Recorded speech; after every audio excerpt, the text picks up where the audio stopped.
Hello, everybody. Welcome to Flywheel, your number one source for everything crypto, DeFi, and all that's in between. If you want to know what's going on in the world of crypto, and you come to the right place, this is DeFi Dave here with capital K, and we're here to help you harness the power of the Flywheel. And this time around, we go into Cosmos land for the first time. We have on the Shiba himself, Anon, intern, AnonNgmi, Anon causing a ruckus. This was a fun one. I'm sure our listeners who are, on Twitter know Anon pretty well in the timeline, especially recently with everything that he's been bringing about Cosmos. But on this episode, he shares us with his story, how he got into crypto, the early Terra days, meeting Do Kwon, that rise and fall, where he was, the quick decisions that he had to make, how he bounced back, and how he went from the top to the bottom, and now he's on the come up again. I think everyone listening will really enjoy this one. Kit, what are your thoughts? This is one of those sit back, relax, and just vibe sessions. Just vibe. Just listen to Anon Schizo rant for like 15 minutes straight. That's all you need. That's all you need in life. I won't hold it back any longer. But before we get into the episode, make sure you go ahead, hit that bell button, subscribe, give us a comment, let us know what you think, give us a like. Make sure you go and follow us on all of our socials on Twitter, TikTok, and Telegram at Flywheel DeFi. You can follow me on Twitter at DeFiDave22. You can follow me at 0x_K. And we'll see you next week. And we'll get the... sorry. And let's get the flywheel spinning.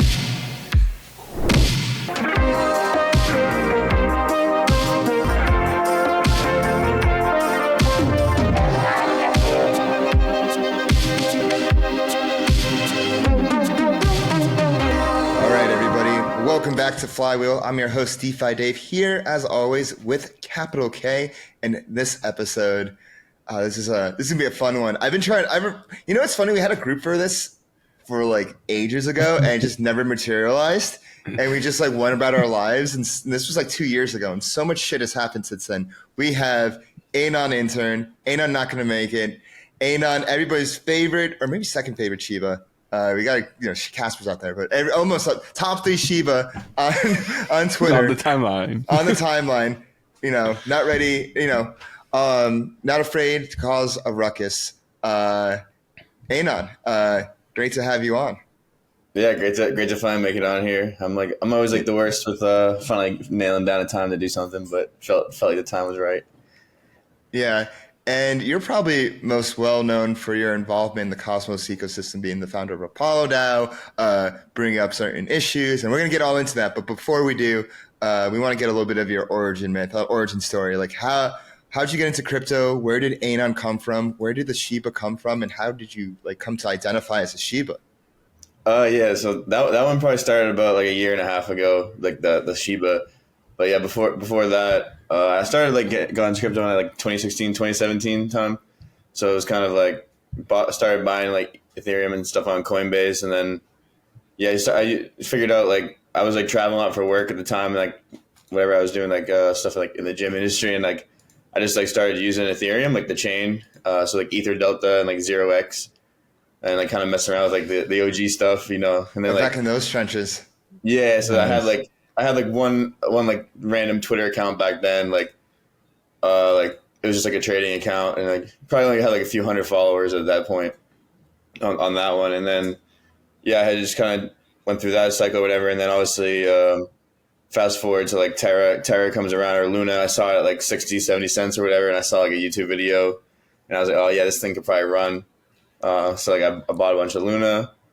That was kind of like the trade that I was most known for on the timeline on my account. And then I made like a Delphi intern account. I was like a Delphi intern for like 1 week or something like that. So it was like an intern account. Yeah. And then that was like lasted about like a week, and I did the hackathon and joined Apollo. So that was kind of like how that happened. So that was kind of how I was like my first, like, I didn't really even know it was Cosmos at the time, more or less. Like it was kind of like, just like kind of was on Terra. I knew it was like on the Cosmos SDK, but it was kind of definitely like a different ecosystem. They were kind of like in there. So this is how you got into Cosmos. Yeah, and then like the dog thing was just like I was trading Doge like I don't know, like probably like a year and a half ago, and like it was like basically like Doge is at resistance, so like the Dodge was just getting pulled by a leash, and then like Oh. yeah, and then Elon like tweeted about Doge, and it like whatever. I had like a 10x long open during that time for like no reason, and it just like so I was like, I'm just gonna keep this profile picture for ever since.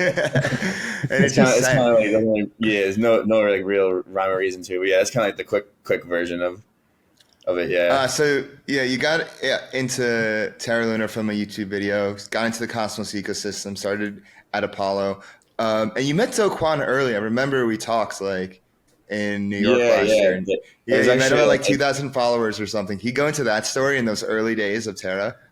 Yeah. So like I saw like the videos or whatever. So like obviously like normal thing that most people do, they start looking up everyone's Twitters, right, to kind of go see like all right, who are the people behind this, or whatever. And yeah, Joe had like 2,000-3,000 followers, and back then that was actually before like a non-intern even existed. It was on like my other account that I had met him, and like yeah, like even actually one time like we interviewed him. I think it was like me and like Justin Wu like interviewed him in like 2020, and like I think I was even before I was anonymous. I think I was Justin Wu. Yeah. I remember him. It never like got posted or whatever. So like yeah, that was that's like a small lawyer. Actually, we interviewed though like way back then, like when he only had a few thousand followers. So met him back then, and yeah, it was a interesting character for sure. Let's put it that way. Like definitely like a smart dude, and definitely like very very funny. Like he was definitely hilarious. I think like the ego definitely went a little far. Yeah, you don't say. Yeah. So, yeah. Wow. So for like a while, so like all these things kind of align. Like at the beginning, like right place, right time. Getting into Cosmos, like early Terra, like all this stuff. And then like, what was it like during the rise of Terra? And like, what was that mania like being in the thick of it? Yeah, I mean, it was definitely insane because like obviously like kind of like being one of like the leaders over at Apollo, like leading that, it was like we were kind of like one of the big DeFi projects. What's Apollo exactly? Yeah, so like started as basically like an auto compounder for like yield. So obviously so it was like something similar to like a Yearn. You could probably equate it to something like that in the Ethereum ecosystem. So we built like the Cosmosm Vault standard, which is like similar to I think it's ERC like 4.626. Yep. Yeah, like so basically built like the equivalent to that, just in like Cosmosm and Rust. So kind of like makes like LP tokens liquid, right? So you like are creating like a liquid LP token, like a vault token. So that's kind of like the main technology, I guess you could say, we built. And then yeah, we obviously built like auto compounding vaults and kind of different vault strategies. Basically, is what we kind of build there. Obviously, that was like kind of like back in 2021. That was obviously like a bigger piece of DeFi than it is necessarily now. Like I feel like kind of like DeFi is like it's kind of like the primitives are kind of like we're kind of back to the primitives a bit, right? In DeFi, like a lot of the fluff's been cut. We're kind of back to like lending and trading. Back to basics. Back to the basics. Yeah, I got it. Okay, so you're working, Apollo is all compounder. So like, was it its own Cosmos chain? Was it on Terra? Was it on a few different Cosmos chains? It was it was on Terra as a start. So we built like the auto compounder, and then we also built like the multi-sig for Terra. So that was really innovating right there. Yeah. Yeah. So obviously it was like like I said, something similar to a Gnosis safe equivalent. But at the time there was nothing like it. So like there was like a contract, but no front end. So like we built a front end internally, and then kind of spun that out. But like even like whatever Doe, whatever, all like the big names all used it. So it was kind of hilarious for a little while, for sure. So you're building your cred. Like Apollo's building its cred. It's proving like you guys can ship. You have like all the big players using. Yeah, like numbers are going up. Like I mean, like I said, at one point where in my it's like I think it was right around Bitcoin Miami one year, and like Luna was like 110 or something, and like that was like the highest. It was like around its all time high during like Bitcoin Miami one year. Was it 2022? I guess it was. That was like in April. Maybe 2021. 2021 or 22. 2021. I think it was 21. I think it was 21. Oh, 21? 2021, yeah.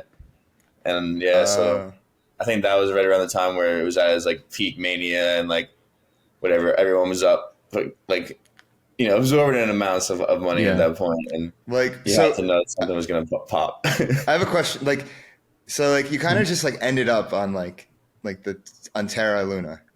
Did you like look into the stablecoin at all? Did you have any interest in stablecoins or like anything that? Yeah. Yeah. So I was definitely interested in stablecoins and all that stuff, and like I didn't necessarily. I'm not like one of those guys that's like, oh yeah, like this is like gonna work 100%. Like, you know, if you know me, you kind of know. I'm like, all right, like I know this isn't gonna last forever. I didn't necessarily know like how hard they were gonna push the limits of this small like algorithmic stablecoin. So obviously we kind of all know the story of like the outside forces, like, you know, the god hands involved in all of this, right?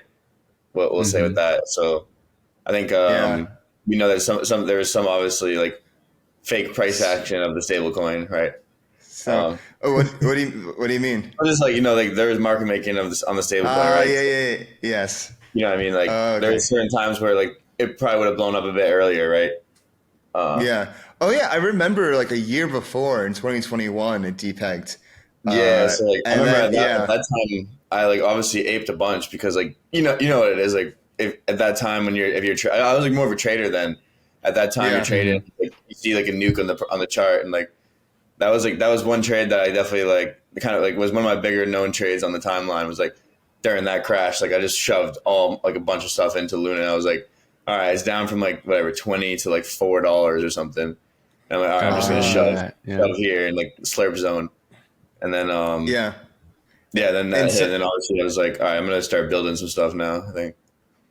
Got it. Okay, so you have like the balance between trader and builder. Inside of you, there are literally two Shibas. One's a trader. Maybe a few more. You know? Yeah, there's a few. Actually, no, there's a few Shibas. There's a few voices cracking around in there. Okay, so like during 2022, like when it was, you know, Terra was all over the timeline, and like everybody, you know, fucking Novogratz is getting the Luna tattoo. Do Kwon is just like the ultimate symbol of like pride as a sin. Will die by my hands. Yeah, will die by my hand. Like, you know, Miladies are virgins, all that kind of shit. Yeah. At what point did at any point like something in your head say like, I don't know if this could work, or like, hey, I think we're too far, but like then you just ignore it, like, nah, like fuck that intuition, like things are gonna be fine. No, I mean I was definitely vocally against a lot of like the stuff that was going on at a certain point. Like when I had first met most of these guys, most of people and most of like the organization and behind it, it was definitely, I felt like it was less of like, obviously like their treasury blew up, they like before it actually blew up, it went up a lot, right? And like it just, things got a lot more like almost like corporate, but like unorganized corporate, you know what I mean? Kind of vibes. So it's just like it got really like bureaucratic and political because like there was just so much money involved that I don't know. Definitely started to see like it just got really big really fast, right? So when you start seeing the bureaucracy and the Kafka-esque shit around it, you're like, okay, there's something up here. Yeah, and I had just like whatever, my relations with a lot of them just like started to separate a bit, just because like, you know, like a lot more VC involvement was in the stuff and all of this, and like had already launched like before we launched when Luna was like around $5 or $6. We launched Apollo, cared.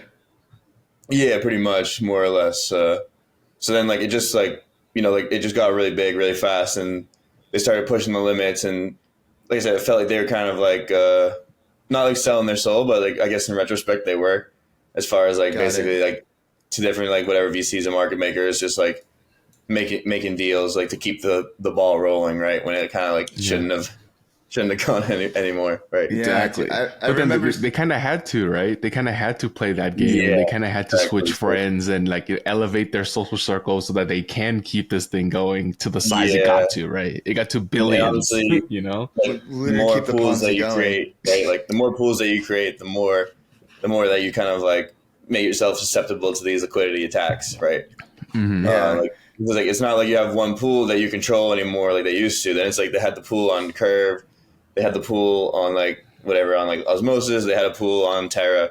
So like once they pushed the limits of the liquidity a bit far to where like they didn't really have control anymore.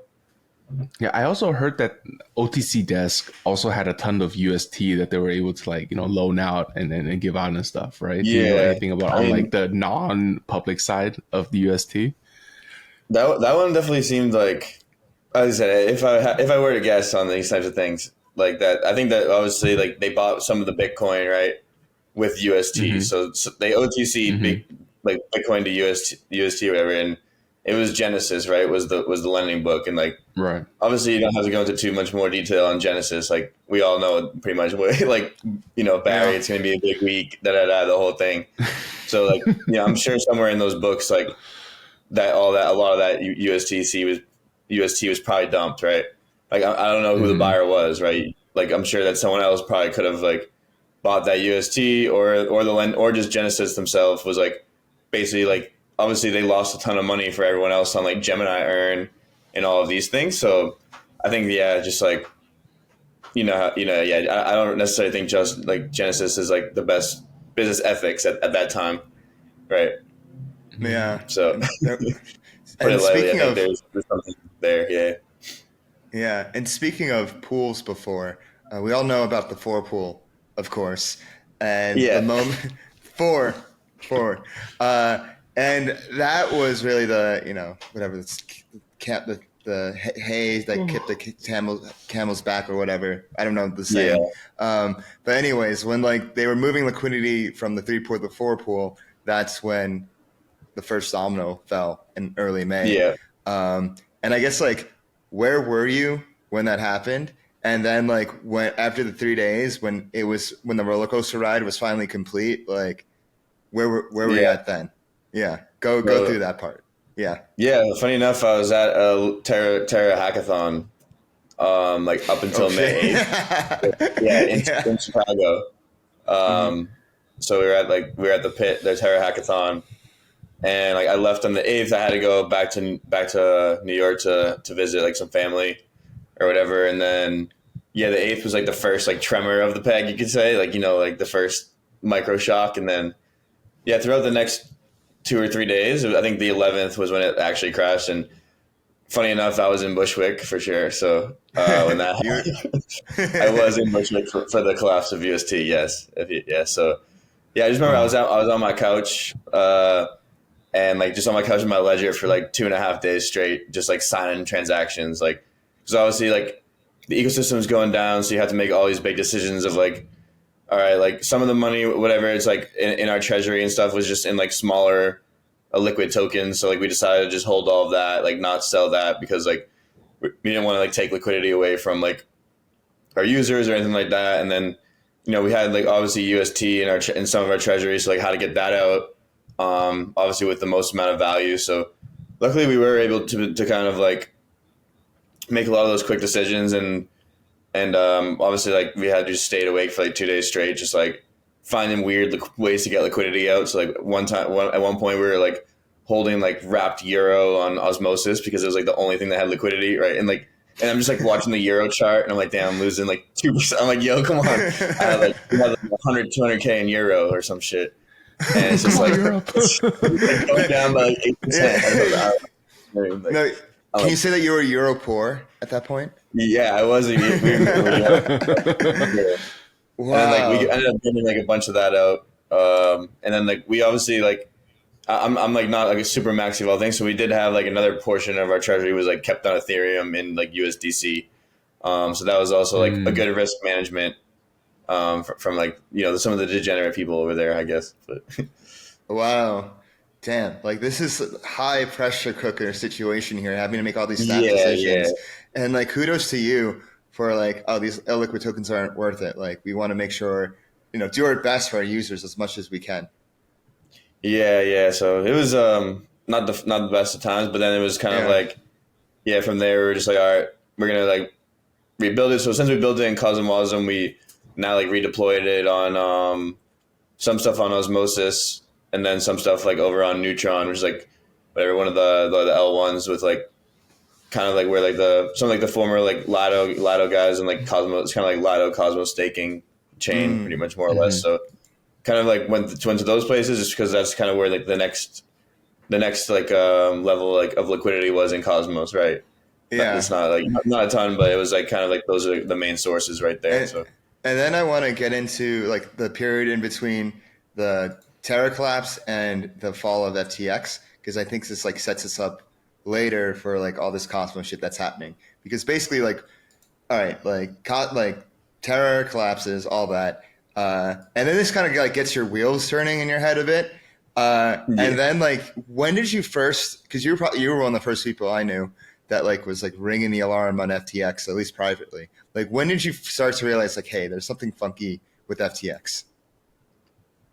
Yeah, so I thought like I'm like one of the biggest SBF haters of all time. Like I think like I might even be one of the biggest. I know like, I think Jim Talbot was another one that was like early on like hating on SBF as well, like loudly too. And like I remember at the time I would say like I used to shit post about SBF all the time. And I remember like people that were like invested in him or like just like people, he was like the golden boy, and I would just like everyone would just like shit on me for saying like all this stuff. And like I think like with him, like I just like used to use a lot. It's like I used to like leverage trade over there and like high lev for a while, and like I was just like, yeah, I don't know, I just like something just seemed off. I don't know, like about the whole thing. And then like I saw kind of like I kind of like saw that he was just like kind of getting fat and losing his hair, and that was like my first sign where I'm like, all right, like something weird's happening here. Physiogeny. Yeah. And then like my shit post kind of turned into like actual fact where I'm like, all right, like I think that like I'm pretty sure there's a hole here or something like in the balance sheet, because I started looking through. I mean, you remember in that one chat we had or whatever on the side, like for our office or whatever, I was just tweaking all day in there, like dude, nonstop tweaking. Like, nonstop tweaking. So like I was like looking through like basically like the Gemini Earn, Genesis, Silvergate, all of this stuff, and like just looking through all of this, like I was just like kind of following through the different trails of money, and I'm just like, all right. I also like got really into like basically like after like the Mango attack or whatever, I realized that like that same attack was available on FTX a few different times as well. So like I like ended up reading through all their documents or whatever, like. At the time, like when like I was like really hating on them, I'm like, all right, like I'm gonna find these guys doing something fucking weird. I read through all the entire blog, all the documents about like the engine, blah, blah, all that, and then like a few months later, I saw that they changed all of it. Like they like got rid of a bunch of the stuff that I had like thought was like didn't make sense, and so like I'm pretty sure like like they were basically like all the liquidity, right, and like all like they were basically filling all the orders, all of that stuff. So like a lot of like the exchange, I was like, all right, like. This is fucked up here. And then like there was like the mobile coin exploit, if you guys remember that one. Like, when like mobile coin that like the IO was just like super high. Yeah, like if anyone listening cares enough, they can like Google it and look into it. But essentially, like FTX lost like whatever it be. Maybe I think it might have been even $1 billion or something that day. So like that, like the mobile coin. Yeah, because somebody like. You'd think they're basically like they have the God mode account, right? So like they can't really get liquidated, blah, blah, whatever. So someone like comes in and pushes the price all the way up, right? And like they're gonna take the other side of that trade. So like someone basically like they did like the Mango attack, but on FTX. Like very similar thing. Like they pushed the price up of the collateral, borrowed more than they could, and then basically like whatever dump. So they did that to mobile coin, and obviously the other side of the book is just all Alameda balance sheet. So like they basically blew a hole there, and then like I'm sure them with like UST and Luna, I'm sure that they blew a hole there as well. So you saw all these different holes in the ship. Yeah, and like so I noticed a lot of these like things where I'm like, okay, and then like the Terra thing was what made me look at some of these holes. Is like I started to notice where I'm like, all right, like the Terra was the first domino in like a line of like daisy lenders, right? A daisy chain of lenders, as Barry said. Which he was like the end of the line. He was the start of the daisy chain. That was the craziest tweet. That's honestly the craziest tweet. That he's just like I don't know, it's like some like self like admitting thing that he wanted to do. Yeah. I don't know. That one really like I don't know. That tweet sticks with me to this day. Like daisy chain of lenders, like someone's gonna blow up, and I'm like, dude, like I followed it all the way back, and it ended at DCG. It ended right? up buried. It ended up buried. Yeah, it ended up buried because like it was the GBTC trade that kind of kicked all of it off, right? Like 3AC was like one of the biggest ones doing that trade, where it was like free money on Bitcoin or whatever. Basically, like you could, because of the premium or all this, like they were doing that, and everyone was borrowing against it and doing all this stuff, and then they were giving back like a small percent of the yield back to like the customers on like BlockFi, Gemini Earn, blah, blah, blah, all of that. And at a certain point, it was like, you know, half of DeFi was just like a slush fund of people's money that was like trading against all of us, essentially. So we were basically trading against like, we were the exit liquidity. Yeah. Well, they were too. Like some people got out on either side, you know. Yeah, that's true. It was basically kind of like like this one entity just using everyone's money to like manipulate all these prices and stuff. So yeah, I mean, and then like everyone wants to know like where's Trabuco? You know, that's the final statement. Trabuco? You know, where's Trabuco? He just walked away and is not mentioned anything, right? Like unreal. Okay. So basically, you go. There's always in Philadelphia Mimo like finding the holes, like going in the chat, tweaking hard, and but like for good reason. For good reason, of course. Yeah. And then it actually happens. FTX collapses. And then, you know, and then it's just like this bear for, you know, however so long. I'm just like wondering, like, how did you survive the bear? Like, how did you hibernate? How did you like make it through? Like, what were you doing at Apollo DAO? Because I'm sure like this point, like it was already desolate. Like things were like not so great at Cosmos, and then this happens. It's like, oh shit. So like I'm wondering, like, how did you like? What did you do during the bear with Apollo with and whatnot? Yeah, so obviously we didn't lose like our entire treasury, but we definitely got hit for a bit. So yeah, we definitely had to like basically reduce everyone's pay. So you know, had to live like definitely like kind of like how to cut everyone's pay in half for a little bit, just like while we were like figuring things out, and then.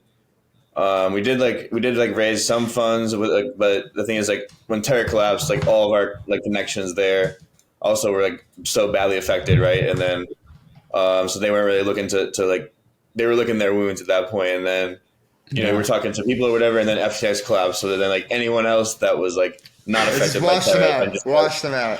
Yeah, so then I'm like, all right, like you know things aren't great here, so. But yeah, ended up being able to raise some funds, as well as like we did build like some stuff for grants on a few chains. So we built like a multi-sig on like a couple chains in Cosmos. So kind of just like, you know, just found ways to kind of survive that way by like trying to add value as well as like, you know, just like to raise. And then, so now just redeployed and, so now it's just about kind of like trying to like gain more TVL again. Because like obviously back on Terra we had, you know, like on the average was like 30 to 60 million, and then all the way up to like 200 million in TVL at one point, like during the launch. So obviously now it's like having like 2 million TVL. It's just like a much different game now than it was on Terra. Liquidity wasn't a problem on Terra, you know? Yeah. And I guess like, it's like seeing like how things are on Cosmos right now. And like, you're like, damn, like we should like, why are we getting more TVL? Did this kind of like motivate you in your current, like, kind of like whole rampage about Cosmos recently? Like I guess like what sparked that, and like exactly what did you expose? Because there's like a lot going on. Yeah, I mean like that was like kind of like obviously just dealing with like after Terra exploded, a lot of us, like almost everyone, moved on into Cosmos, right? So then it was like whatever, like Zani was like over at Initia now, right? And he was over there. Like there's like Spade, he's at Neutron, like he was doing B Luna, which is like the liquid staking for Luna there. So like that's kind of how everyone spread all over. So I think that it was like, all right, like we all kind of like went from being on Terra, which was like a zero own thing, to then like into like more deeper into kind of like general like what's considered like Cosmos community as opposed to like what Terra was. So I think it was like, and I don't think that Terra was like the nicest to all these people during their time, right? So it was kind of like they were like the rich neighbor, right? And like in one way or another, right, getting all the attention and all of that. So I think like, and like obviously like Doe was pretty loud, and if anyone was like critiqued him, like he was like shutting them down and whatnot. So I think like a little bit of like resentment there. And then like some of the Terra teams, like a few of them, like, which I tried to warn some of the people were just like, all right, yeah, these guys like aren't necessarily the ones that you necessarily want to like be working with. Like, let's just say it that way. Like, you don't really want to partner with them. Like, they're not really going to execute. And like they gave them like a large sum. So it was just like, I think there's just a few different things that kind of just gave people a bad taste in their mouth. So then it was like, yeah, I was in this new ecosystem where like I went from being like this player in this one to like basically being like, I wasn't really like, my status was a lot lower here.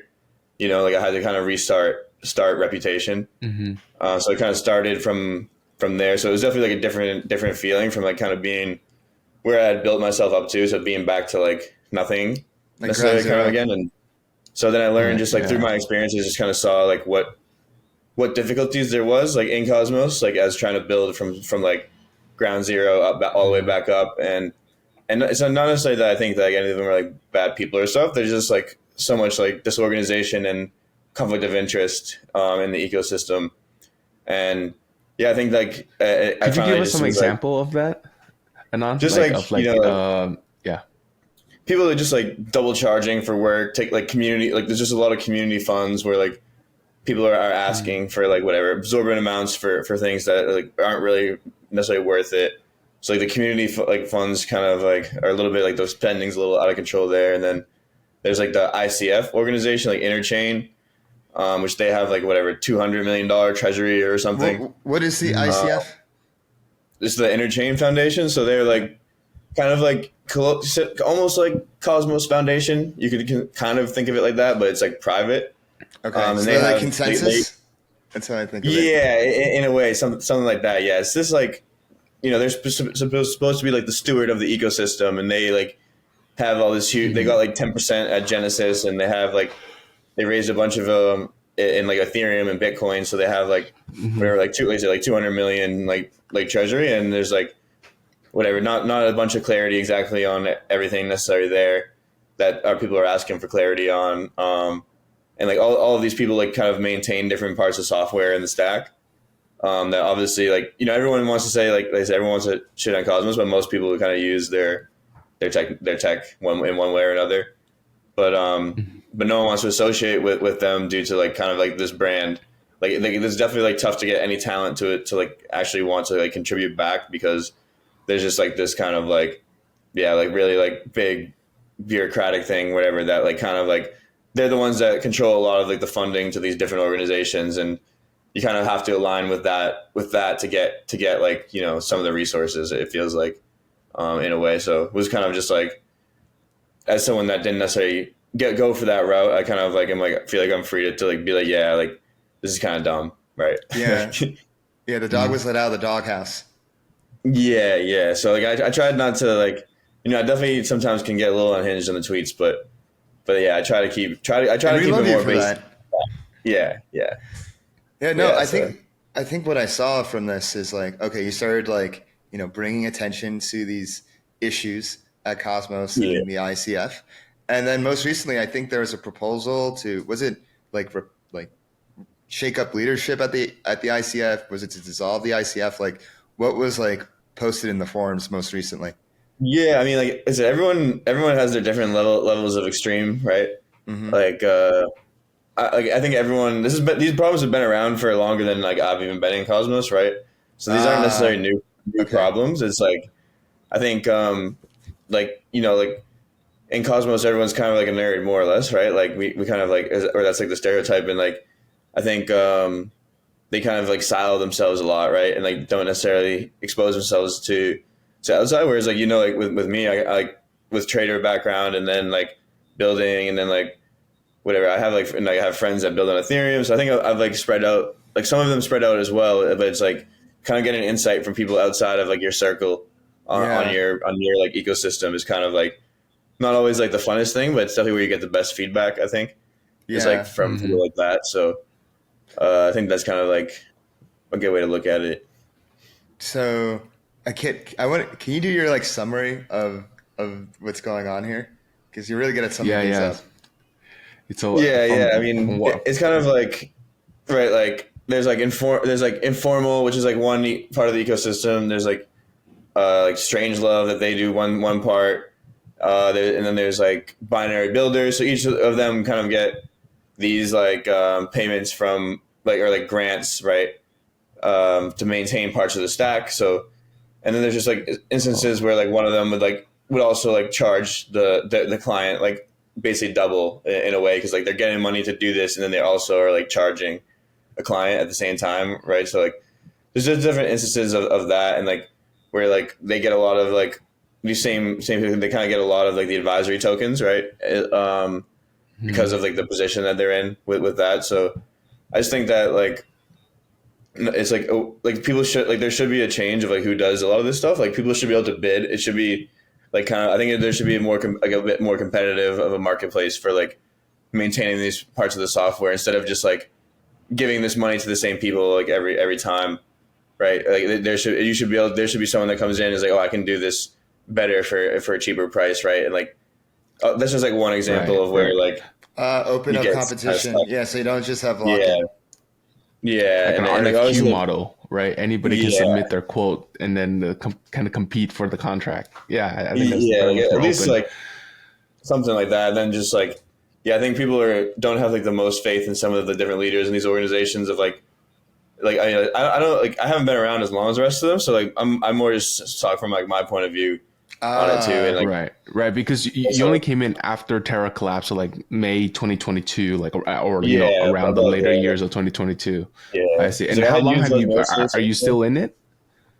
Yeah. So like I had still used like Osmosis a lot back on Terra, because they had some of the biggest liquidity.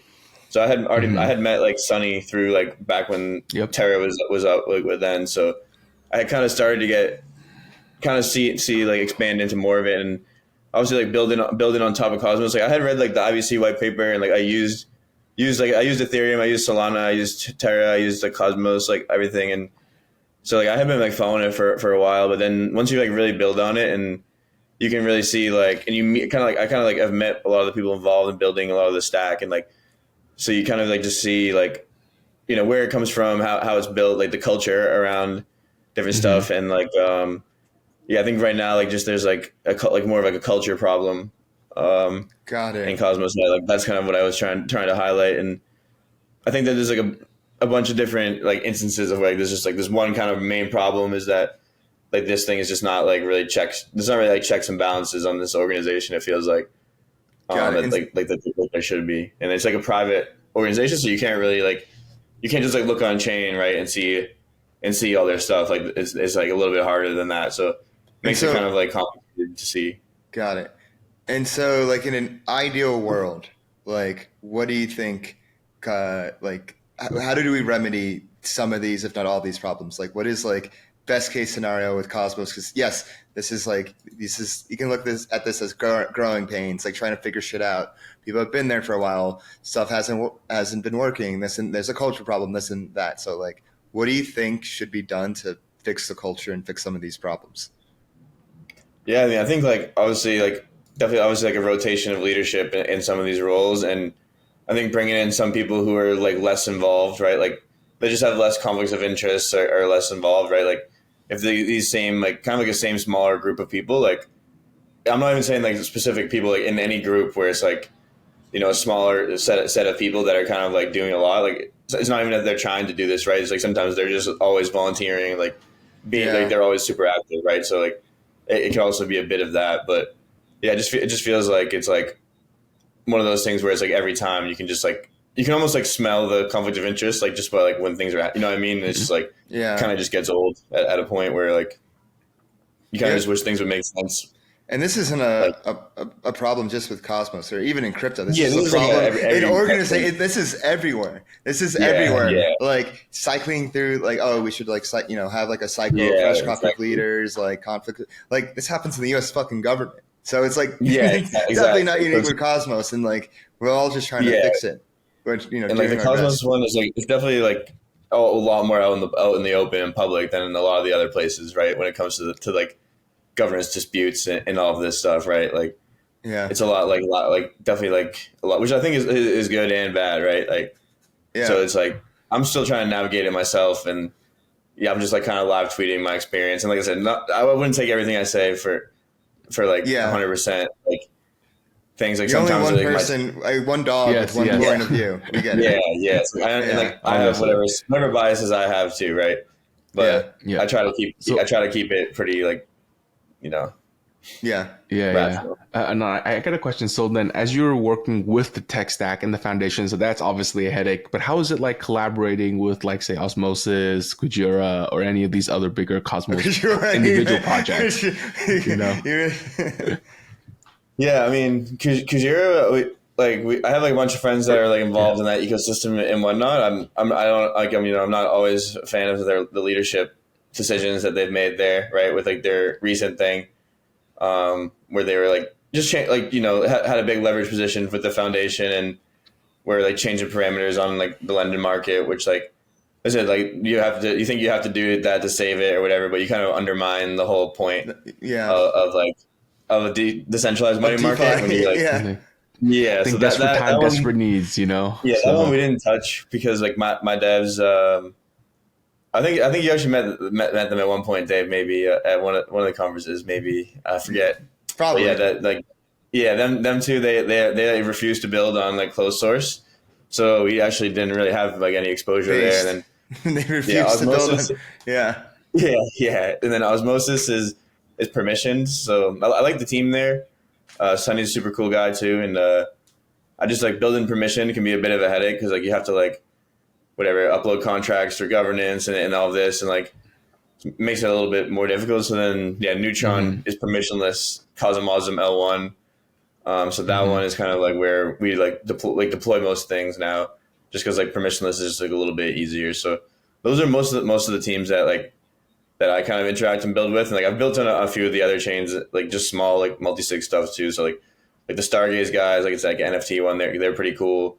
And then there's like a few other people too, but most people are pretty cool. Like I said, it's just like a lot of people have these same kind of problems, and like I'm more of just looking for like an answer than I am like trying to like necessarily blame. I mean, you just want to build. Yeah, I'm looking for an answer. Yeah, I'm just asking questions. You're just asking questions. You're just a curious dog, a curious Shiba. Yeah, I'm just a curious guy, bro. And so so even through all this, like, why Cosmos? Why keep building on Cosmos? Why not go over to like, another L1 or an L2 that's catching a bid? Like, why stay building in Cosmos? I'd say definitely like the first decision for when Terra collapsed was definitely like on code base as well. Oh, sure. Like we'd already built on Rust and Cosmosm, right? So the amount of time and effort and all that to like switch to a whole new language and like kind of rewrite in a different language was like one of the biggest factors to kind of staying within Cosmos. Was we'd already kind of built it. And then during the collapse, that kind of gave us a chance to rewrite a lot of the contracts, which like, like when you like basically start in a hackathon and then like you gotta catch on to like a hot narrative, it's like you're kind of just making things work.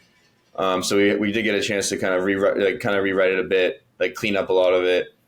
So that was kind of the decision that we made, rather than trying to pivot to like another place. And I do think like the idea of like like a blockchain that you can like customize to like whatever you want is pretty cool. Is like a pretty cool and interesting thing. And like so I think a lot of the tech and ideas of Cosmos, like everyone kind of like. There's like whatever there's like the whole joke of where like Ethereum like is basically like stealing all Cosmos ideas and productizing them, right? Like like that whole that meme. It's true, branding it. What is the super chain? Yeah. So I think that like it definitely like from like I feel like from like the nerd perspective, it is like interesting, like IBC, which is like pretty dope, right? I think like the UX and some of the product sizing of Cosmos hasn't been the best, but like obviously you see like whatever DYDX using parts of the stack, like all these people using parts of the stack, whether they want to claim part of it or not, right? Like that's another thing. I think that it's technically should be like white label software, right? Where it's like, okay, this is like an SDK, right? A white label. I can like take this and brand it into whatever, right? So it's like I feel like that's kind of more of what like I can see it as, and like. That's where it's like there's like the app chain thesis, and then like, but I still think not everything needs an app chain. All like what I mean, like almost nothing really does more than like a few different primitives probably. Yeah. So like, I think like, yeah, that's like, I think like you should start as like an app for sure before you ever become like a chain. Yeah. See what traction you get and then go from there. Yeah. Yeah, so I remember we asked Cindy from Drift this question. It's like, why did you stay on Solana literally after the FTX crisis and during like the deepest of the bears? Like, why did you stick there? I'm sure there were other chains that presented, better opportunities at that time. And she said something that Dave and I thought was like, oh, wow, that's, high conviction, was that she said, Solana is the place that our tech works the best. And other chains just could not do it. So that's why we had to commit and we stay convicted. And I thought that was like pretty compelling to hear. That's like, the tech didn't allow us to move. Like we needed this chain to work. So it's either, we go down together or, to the moon. It's like, I tried to, I've like, obviously Apollo's contributed to like the Cosmosm code base and like we've built, like whatever, like the vault token standard for like, which like a few other projects have used and stuff too. So kind of contributed somewhat in the code for DeFi. And then, so now trying to kind of just like kind of like on the social side, right? Like try to see like if I can, whatever, get things like, just get some questions answered, right? Like it's like kind of like, there just seems to be a lot of like a lot of different people that are like want transparency, but there's so much conflict of interest that no one can like ask for it, right? Because it's like, it's just like, no one wants to talk about it because like they don't want to like no one wants to like shake up what's happening, right?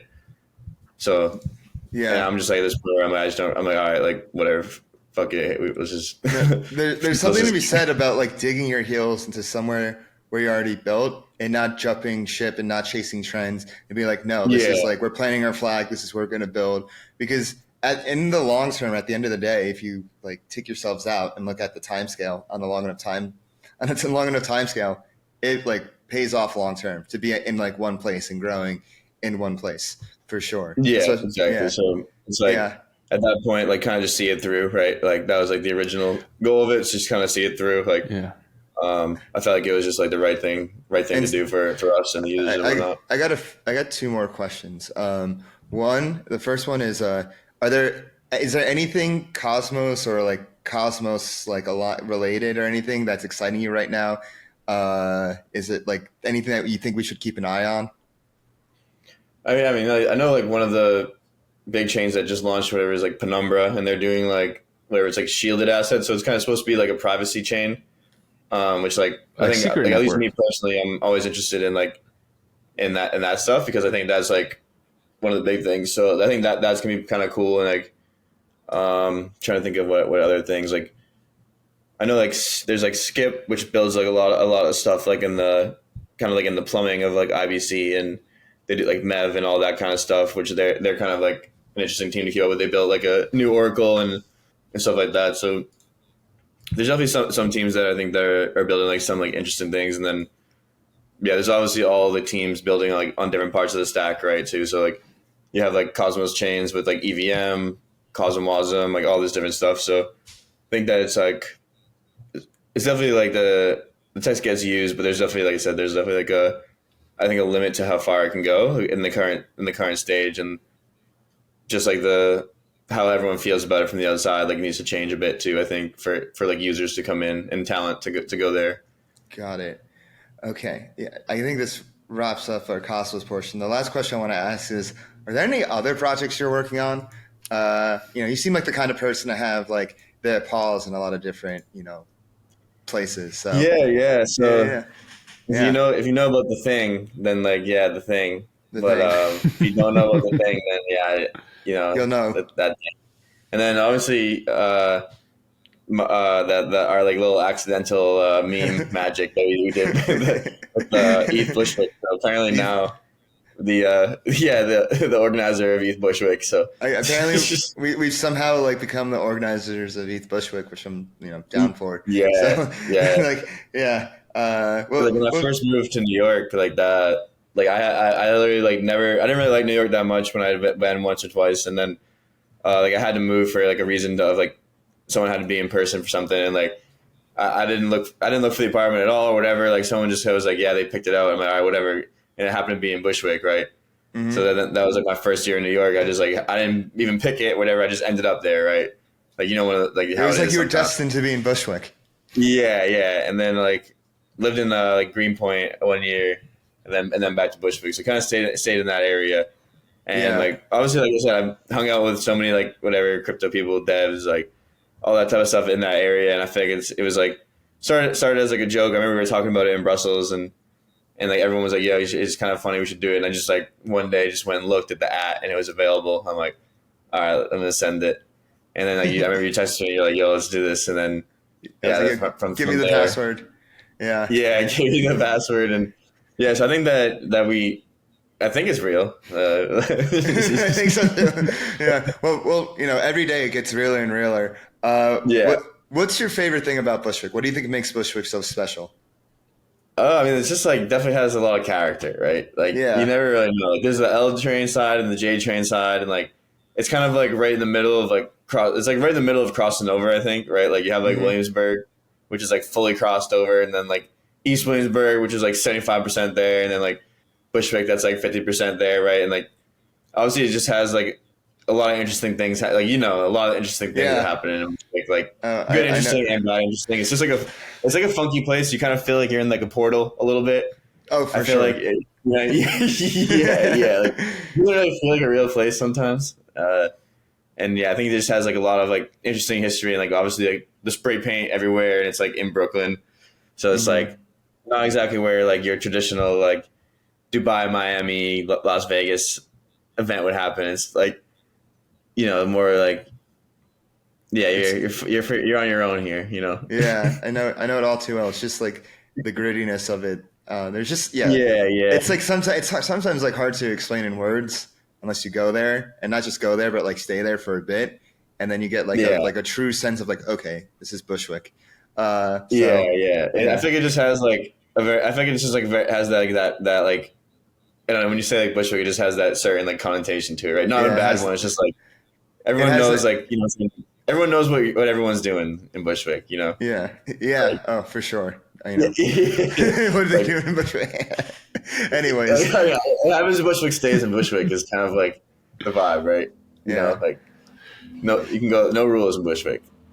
For sure. No rules for crack devs. In it for the tech. In it for the tech. Yeah, in it for the tech.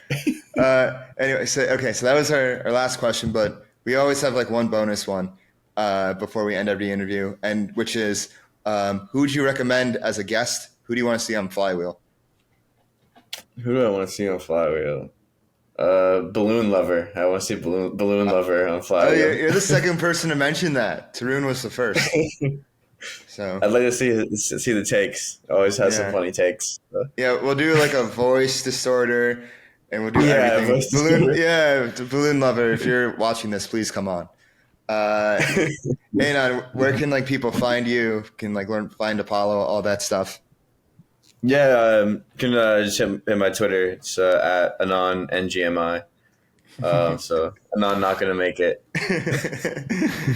Well, Anon, you are gonna make it. Thank you so much for coming on, and I'll see you in Bushwick. All right, yeah. All right, yeah. I'll see you, bro. 6th and Side. Yeah, man. Cheers.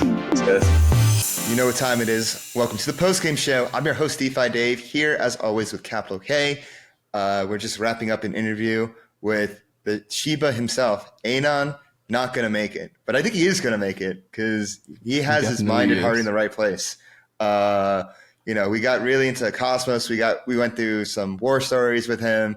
I always love having these guests on that have actually been in the trenches, especially someone like Anon, who is like two sides of the same coin, no pun intended. He's like the trader, the builder. So like he's really very well rounded in his experience and what he brings to the table.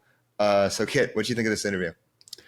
Man, what I like the most about it is like he has his like rising story of how he rose, like, found Luna early in the 70, 60 cents, rode that wave up, became a dominant builder in the space. And then on the other side, when everything came crashing down, he had to start again from zero.